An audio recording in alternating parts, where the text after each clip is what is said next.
नमस्कार, मैं परिमल कुमार और किड्डोक्रेसी के इस प्लेटफॉर्म पे आपका स्वागत है। आज का ये कार्यक्रम बहुत ख़ास है क्योंकि आज हम बात करेंगे बच्चों के किताबों की दुनिया को लेकर। जी हाँ, बच्चों की किताबों की दुनिया। एक ऐसी लाइब्रेरी में हम फ़िलहाल हैं जहाँ पे हज़ारों कलेक्शन हैं किताबों की, और इस तरह की लाइब्रेरी को लेकर फ़िलहाल हम गुरुग्राम में हैं, लेकिन दिल्ली में भी वसंत विहार में भी है, उससे सबसे पहले अमृतसर में भी खुला। तो जो यहाँ का एम्बियंस है, जो माहौल है, वो भी अगर आप देखेंगे, घूमेंगे तो आपको लगेगा कि कितना पॉजिटिव इन्वायरमेंट है। तो बच्चों को लेकर 0 से 14 साल के बच्चे यहाँ पे आ सकते हैं। वन अप जो लाइब्रेरी है उसकी फाउंडर दलबीर कौर हमारे साथ है। मैम, बहुत बहुत धन्यवाद, बहुत बहुत शुक्रिया किड्डोक्रेसी से बात करने के लिए। हम ये समझना चाह रहे हैं कि ये लाइब्रेरी जो है उसमें किस तरह के कलेक्शन हैं, और आपकी ज़ुबानी समझना चाहते हैं कि यहाँ पर किस उम्र से किस उम्र तक के बच्चे आ सकते हैं। The library is, should I speak in English? दोनों, हिंदी इंग्लिश दोनों Okay. मिक्स करके आराम से बताएं। The children should be right from the time they are 3 months, 4 months, 6 months, and parents feel comfortable of bringing their children out. We believe children should be in the library, जी, and we want to help parents that they select each book consciously about what they are reading. Research हमें बताती है कि जब बच्चा 0 to 3 years की as में होता है, ब्रेन एक दिन में 10 से 20 न्यू वर्ड सीख सकता है। 10 से 20 रिसर्च जो कहती है। और इस टाइम पे जब पेरेंट्स बच्चों को किताबें पढ़ते हैं, चाहे आप हिंदी में पढ़ो, इंग्लिश में पढ़ो, मलयालम में पढ़ो, तमिल में पढ़ो, उससे बच्चे को जो फॉर्मल स्ट्रक्चर ऑफ लैंग्वेज है वो बच्चे के माइंड में सेट हो जाता है। दूसरा सबसे ज़रूरी होता है कि हम बच्चे के ब्रेन को क्या फीड कर रहे हैं, क्योंकि हम फिज़िकल फिटनेस को, फिज़िकल डाइट को बहुत इम्पॉर्टेंस देते हैं, बट बहुत टाइम हम ब्रेन को हम क्या फीड कर रहे हैं। क्या सिर्फ मेरा बच्चा गाने सुन रहा है? क्या मेरा बच्चा सिर्फ इंस्ट्रक्शन सुन रहा है पेरेंट्स की, ये कर लो वो कर लो, या मेरा बच्चा कुछ और सुन रहा है जो उसको दिखाता है कि ये दुनिया बहुत खूबसूरत है, इस दुनिया में हम कैसे जी सकते हैं। तो राइट फ्रॉम बिगनिंग, चाहे आप पेपा पिग लो, चाहे मेजी द माउस लो, चाहे आप एरिक कार्ल की स्टोरीज़ लो जो आज हिंदी में भी अवेलेबल हैं, बच्चे को दुनिया दिखाने की बात है कि दुनिया कितनी खूबसूरत है। और लाइब्रेरी की मेंबरशिप से, लाइब्रेरी में आने से बच्चे को रियलाइज़ होता है कि मैं एक लाइफ लॉन्ग लर्नर हूँ। सिर्फ मैं स्कूल जाने के लिए नहीं शब्द सीखता, बट मैं पढ़ता हूँ क्योंकि मैं ज़िंदगी में सीखना चाहता हूँ कि कभी भी प्रॉब्लम हो, कभी भी किसी टॉपिक पे मुझे एक्सपर्ट बनना हो, तो मैं किताबों के थ्रू ये नॉलेज ले सकता हूँ। 3 महीने का बच्चा आ सकता है यहाँ पे पेरेंट के साथ।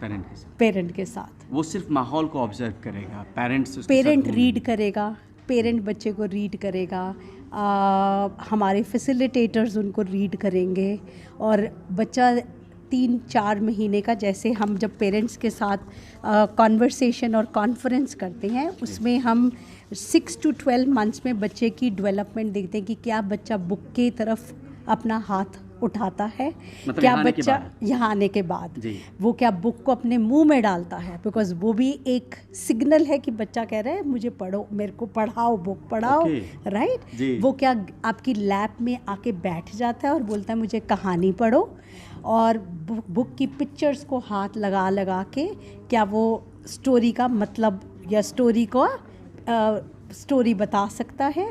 और कई बारी हम छोटे बेबीज़ में ये भी नोट करते हैं कि वो आवाज़ें निकालने लग जाते हैं जल्दी। सो लैंग्वेज डेवलपमेंट के लिए स्पेशली बिटवीन, अगर पेरेंट्स अपने बच्चों को जल्दी पढ़ें तो 6 महीने तक हम ये ऑब्ज़र्व कर सकते हैं उन बेबीज़ में, उन टॉडलर्स में, कि वो कैसा बुक की तरफ, बुक पढ़ने से उनकी डेवलपमेंट कैसे हो रही है।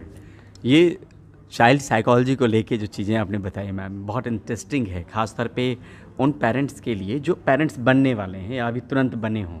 कुछ एक चीज़ें अगर फिर बताएं, वो कहीं पर भी हों, देश के किसी कोने में हों, और ये कार्यक्रम अगर देख रहे हों, तो उनको ये लग जाएगा कि अगर बुक्स के इर्द गिर्द उनको रखें, वन अप लाइब्रेरी तो आपके पास एक फैसिलिटी है ही, अगर घर में भी हो तो किस तरह की क्या चीज़ें हों तो समझ जाएं कि बच्चा ये कह रहा है। बच्चा जब बिल्कुल छोटा होता है, स्पेशली 0 to 3 की एज पे, जब हम उसको रीड करते हैं तो वो सब कुछ देखने लग जाता है। एक उसकी आई की मूवमेंट स्टेबल हो जाती है। आपने सुना होगा कि हम बच्चों की आईज़ की मूवमेंट स्टेबल की बात करते हैं कि अब बच्चे की आई मूवमेंट स्टेबल हो गई। तो अगर पेरेंट्स उसको बच्चे को ऐसे बुक करके रीड करते जाएं तो धीरे धीरे बच्चा उस वक़्त स्टिल होता है, वो ज़्यादा इधर उधर भाग भी नहीं सकता।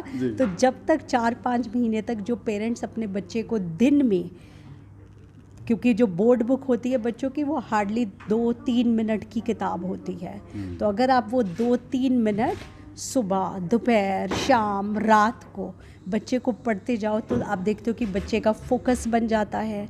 बच्चे की आईज से आप उसको नोट करोगे कि उसने आ करके धीरे धीरे जेस्चर करना अपने बच्चे को। और आप वैसे भी बच्चों को देखो, कोई उनको बताता नहीं है कि ये तुम्हारी मम्मा है, ये तुम्हारे पापा है, बट बच्चा जान जाता है टच से।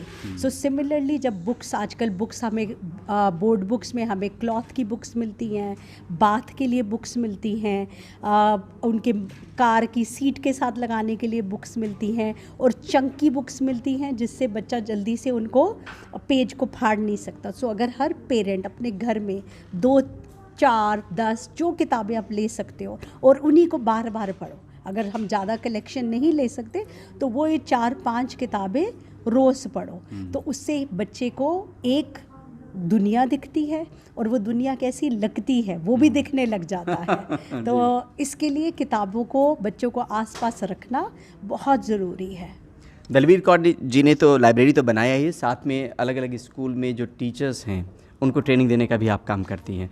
मैम ये भी समझना चाहते हैं कि इस गुरुग्राम की जो फैसिलिटी है वो किस जगह पे है, अगर लोग हमारे कार्यक्रम को सुन रहे हों, और इसमें कितने कलेक्शन हैं? ये facility, this is a 3500 square feet library, क्योंकि हमारी वसंत विहार में हमारा बुक स्टोर था जो सिर्फ चिल्ड्रन के लिए, जहाँ पे हम कोई स्टेशनरी स्टिकर तक नहीं बेचते। हम हर किताब क्यूरेट करते कि कंटेंट वाइज हम क्या बेच रहे हैं। लाइब्रेरी में वहाँ पे नियरली 28,000 बुक्स हैं वसंत विहार में, विच आर फिक्शन एंड। वो कहाँ पे वसंत विहार में, अगर कोई जाना चाहे? वसंत विहार में ए ब्लॉक में है संगीत श्यामला, एक बहुत बड़ा इंस्टीट्यूट है परफॉर्मिंग आर्ट्स का, तो उनके उस संगीत श्यामला के इनसाइड बैक साइड पे हमारी लाइब्रेरी है। और सिमिलरली यहाँ पे हमारी क्वेस्ट थी कि हम एक लाइब्रेरी को प्ले ग्राउंड की तरह बनाएं, क्योंकि बच्चे सोचे कि पढ़ना भी इज़ लाइक प्ले, राइट। हम पढ़ते हैं, ड्रॉ करते हैं, खेलते हैं, और ये पार्ट ऑफ लाइफ है हमारा। लर्निंग सिर्फ स्कूल के लिए नहीं होती, लर्निंग लाइफ के लिए होती है। तो हमारी कोशिश थी यहाँ पे कि हम बच्चों को दिखाएं कि आप जंप कर सकते हो पिट के अंदर, क्योंकि टॉडलर्स ने आना है, आप स्लाइड ले सकते हो। एक अडल्ट को भी जो बच्चा बनना भूल जाता है वो किताबें बच्चों की पढ़े और साथ में स्लाइड करे, बिकॉज हम बहुत इम्पोर्टेंस देते हैं कि पेरेंट्स अपने बच्चों को रीड करें। तो यहाँ पे करीब 15,000 बुक्स हैं। यहाँ पे 15,000 और वहाँ पे वसंत विहार में 28,000 बुक्स। ये कलेक्शन जो आपने किया है मैम, बहुत तजुर्बे वाला काम, बहुत मेहनत वाला काम, अलग अलग एज कैटेगरी के हिसाब से किया, कैसे मुमकिन हो पाया? एक, इसके लिए हमें पब्लिशर्स की सपोर्ट चाहिए होती है कि हमें लिस्ट मिले कि कहाँ से वर्ल्ड की कंट्रीज़ में से डिफरेंट, क्योंकि बुक्स के राइट्स होते हैं। हमने हमारी कोशिश थी जो इंडिया में किताबें हैं, प्रथम की सारी कलेक्शन, तुलिका की सारी कलेक्शन, तारा की सारी कलेक्शन, फिर डकबिल करके पेंगुइन के पास राइट्स हैं इंडियन बुक्स के, वो वाली कथा की, कराड़ी टेल्स की। तो हमने पहले सारा इंडियन लिटरेचर जितना चिल्ड्रन पे है, और उसमें हमने कोशिश करी कि सब लें, कि कोई भी किताब छोड़े ना, कि जो पब्लिशर के पास इन प्रिंट थी और अवेलेबल थी। और हमने बाकी किताबों के लिए भी बोले, बिकॉज हम चाहते हैं हमारे बच्चे हिंदी में भी पढ़े उतना ही। इंग्लिश के लिए आर एफर्ट वॉज कि whatever is available with the publishing houses like Penguin Random House, Harper Collins, Simons Schuster, all of them, Macmillan, they all went out of the way to help us in getting the list from nearly 100 old imprints which are available outside. So then I selected the books, each book, and then put a list together of 15,000 books, which we thought is the first sort of an investment that we want to put with books। कि library सिर्फ 500,000 books से नहीं बनती। हम चाहते हैं कि एक ग्रेड 4 का बच्चा साल में 80 किताबें पढ़े। अगर वो 80 किताबें पढ़ता है बियॉन्ड स्कूल की किताबों के, तो हमें उसको कम से कम 300-400 किताबें दिखानी पड़ेंगी, तब वो उसको 80 मिलेंगी। और हर बच्चे का आप सोचो, तो इसके लिए कलेक्शन, एक लाइब्रेरी में वाइड होना एक बहुत ज़रूरी ज़रूरत है लाइब्रेरी की, नहीं तो बच्चे बहुत जल्दी पढ़ते हैं। इसमें अगर कोई आना चाहे अपने बच्चे को लेके तो मेंबरशिप चार्ज कितना है मैम? हमने बेसिक मेंबरशिप के चार्जेस रखे हैं approximately around 22,000 for a year, जिसको हमने डिवाइड करा और बनता है 1,800 रुपये पर मंथ। GST अलग है, और उसमें हमारी कोशिश रही है कि 1,800 रुपये पर मंथ जो हम लेते हैं एनुअली, बिकॉज सर्वाइवल ऐसे लाइब्रेरी का मुश्किल होता है, कि 1,800 रुपये पर मंथ पे रख के अब बच्चे को ये पूरी फैसिलिटी। तो दूसरा कारण ये भी है एनुअल का, क्योंकि हम बिलीव करते हैं बच्चा सिर्फ 1 महीने के लिए नहीं पढ़ता, सिर्फ समर वेकेशन में नहीं पढ़ता, सिर्फ कुछ दिन की छुट्टियां तब नहीं पढ़ता, बच्चा रोज़ पढ़ता है, और पेरेंट्स के पास किताबें होनी चाहिए। हम बच्चे को 2, 3, 4 बुक्स इशू करते हैं, और हम उनको कहते हैं जैसे ही पढ़ते हो वापस कर दो और नई ले लो। तो हम उस पर नंबर नहीं लगाते कि सिर्फ तुम 5 किताबें लेके जाओगे 20 दिन में पढ़ो, तो हम यहाँ रोज़ पढ़ो, रोज़ वापस करो, और जितनी किताबें पढ़ सकते हो पढ़ो।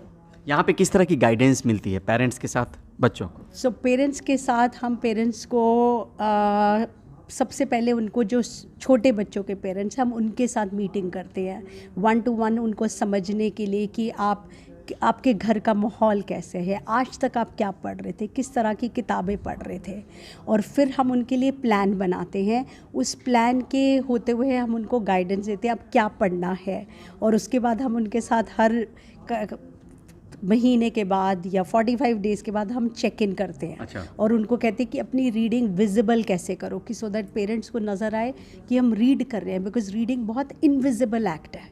एक तरफ आप ऑथर के साथ कॉन्वर्सेशन कर रहे हो, बट दूसरी तरफ रीडिंग सोशल भी है, बिकॉज जब आप वो पढ़ के आप लोगों के साथ डिस्कस करते हो और उसको सेलिब्रेट करते हो, तो एक रीडर बनने की आइडेंटिटी आप डेवलप करते हो, कि सिर्फ रीडिंग में अपना अकेलापन दूर करने के लिए नहीं करता। मैं रीडिंग सिर्फ स्कूल के कई शब्द सीखने के लिए नहीं करता, मैं रीडिंग करता हूँ क्योंकि सो दैट मैं लोगों से बातचीत कर सकूँ। मैं रीडिंग इसके लिए करता हूँ कि मैं अपने आप को जान सकूँ, और सबसे ज़रूरी मैं रीडिंग करता हूँ कि मैं आज के टाइम में इंफॉर्मेशन को प्रोसेस कर सकूँ, कि क्या ठीक जानकारी है और क्या नहीं ठीक जानकारी है। मैं सिर्फ बुक से इंफॉर्मेशन के साथ मैं यूट्यूब से भी लूँगा, मैं बाकी ऐप से भी लूँगा, और फिर अपनी इंफॉर्मेशन को वेरीफाई करूँगा। जैसे बच्चे बड़े होते हैं, सो उनको ये जानकारी भी देनी ज़रूरी है। सो हम पेरेंट्स को पूरी सपोर्ट देते हैं, और उस साल भर उनकी वो जर्निंग को, जैसे आप सपोर्ट कर देते हो कि कोई बाहर से आपको लुक आफ्टर कर रहा है, वो हम देते हैं। हम चाहते हैं बच्चों के DNA में बुक्स चली जाएं, कि वो बच्चा समझे कि मैं जैसे ब्रीद करता हूँ, जैसे मैं खाना खाता हूँ, वैसे मैं रीड करता हूँ। Reading is breathing in, writing is breathing out. हम बच्चों को हमेशा ये बात बोलते हैं। स्क्रीन टाइम, रिसर्चर है मेरियन वुल्फ, उन्होंने किताब लिखी है कम होम रीडर। उस रिसर्च में उन्होंने क्लियरली आइडेंटिफाई करा है कि 0 to 3 years, एंड अगर पेरेंट्स स्ट्रेच करें 0 to 5 years, बच्चों का contact with screen shouldn't be there, it should not be there। सो जो हम स्क्रीन को, कोई भी तरह का मोबाइल, कोई भी तरह का टीवी होना नहीं चाहिए। इसके लिए पेरेंट्स को बहुत रीड करना चाहिए, गाना गाएं, ड्राइंग करें बच्चों के साथ, खेलें, एंड दैट इज़ इम्पॉर्टेंट, क्योंकि ब्रेन जो एक स्क्रीन पे डेवलपमेंट हो रही है ब्रेन की, और जो ब्रेन रीडिंग पे डेवलप हो रहा है, उन ब्रेन्स की रिसर्च ने दिखाया उनकी सिनेप्सिस ही बहुत डिफरेंट है। वो कहते हैं 5 साल के बाद बच्चों को स्क्रीन को बेशक इंट्रोड्यूस करो, बिकॉज स्क्रीन है, बट उसको वाइजली कैसे इंट्रोड्यूस करना है, किस पर्पस के लिए यूज़ करना है। साथ में हम कई पेरेंट्स को अपने ये भी एडवाइस करते हैं कि अपना मोबाइल देने की जगह, बिकॉज आपके और मेरे मोबाइल में कंटेंट होएगा जो हम लोगों का है, राइट, मैसेज आ सकते हैं, अलग अलग चीज़ें आ सकती हैं। हम पेरेंट्स को कहते हैं कि अगर लेके देना है तो लैपटॉप ले दो, डेस्कटॉप ले दो, स्क्रीन ले दो जो फिक्स्ड हो, और आपके डाइनिंग रूम में हो, आपके फैमिली रूम में हो, जो सब देख सके। और उसको यूज़ करना भी ज़रूरी है, क्योंकि बच्चे के लिए आज टाइप करना भी उतना ज़रूरी है जितना लिखना ज़रूरी है। तो हम दोनों स्किल्स को इकट्ठे बच्चे को बिटवीन 6 to 10 इंट्रोड्यूस करें। और जब एक बच्चा एक मैच्योर्ड रीडर बन जाता है, तो वो बुक के साथ अपना किंडल भी हैंडल कर सके। सो ये नहीं है कि ये बेटर है कि वो बेटर है, ये ज़रूरी है कि किस एज पे आया, किस पर्पस के लिए आया, और किसके लिए हम बच्चे को दे रहे हैं? हम आईपैड को आज नैनी बना रहे हैं कि जब बच्चा रोया तो उसको आईपैड पे गाना लगा दिया या फ़ोन दे दिया या गेम दे दी कि बच्चा परेशान ना करे, तो तुम ये ले लो। तो बहुत ज़रूरी है पर्पस क्या है उसका। जिस दिन पर्पस क्लियर हो जाता है उस दिन वो डिवाइस को बच्चे को, आपको भी और हमें भी, निकालना भी कोई ऑप्शन नहीं है कि ये कोई डरने की चीज़ नहीं है, बट वाइजली यूज़ करने की चीज़ है। जैसे टेक्नोलॉजी में जब फ़ोन आया, टेलीग्राम आई, ईमेल आई, it has to be used wisely. तो मतलब यहाँ पे अलग अलग एज के हिसाब से बुक्स का पूरा कलेक्शन है right from 0 to 3। Then our best age group is जब बच्चा पढ़ना सीखता है 4 से 7 की उम्र के बीच में। कई बच्चे जल्दी अल्फ़ाबेट्स जान लेते हैं, कई लेट जानते हैं। 4 to 7 के बीच में आपकी इमर्जेंट रीडिंग सेट होती है। उसके लिए हमने phoenix readers, every sort of reader we have kept step into reading, I can read, Oxford Reading Tree, कि बच्चा अपने आप प्रैक्टिस करके वो वॉल्यूम में पढ़े। बिकॉज हम चाहते हैं वो बच्चा रोज़ एक बुक अपने आप प्रैक्टिस करे और उसके पेरेंट्स उसको अलग से बुक पढ़ रहे हैं, क्योंकि आपका लिसनिंग स्किल और रीडिंग स्किल ग्रेड 7 तक एक समान होता है। तो बच्चे को अगर हम सिर्फ रीडिंग करवाते जाएं, डॉग, कैट, मैट की सिर्फ वो पढ़ना सीख जाए, वो भी बच्चे के लिए अच्छा नहीं होता, क्योंकि सिर्फ वो बच्चे को इमोशनली, थीम्स वाइज कोई कहीं से इन्फॉर्मेशन नहीं मिलती, बैकग्राउंड नॉलेज नहीं बनती। सो बैलेंस होता है। How do we balance emergent reading plus parents read aloud rich literature to children so that their background knowledge is richly curated in that manner। बहुत बहुत शुक्रिया मैम, बहुत बहुत शुक्रिया। तो कभी वक्त मिले तो ज़रूर विजिट कीजिएगा वन अप लाइब्रेरी। बहुत बहुत शुक्रिया, बहुत बहुत धन्यवाद।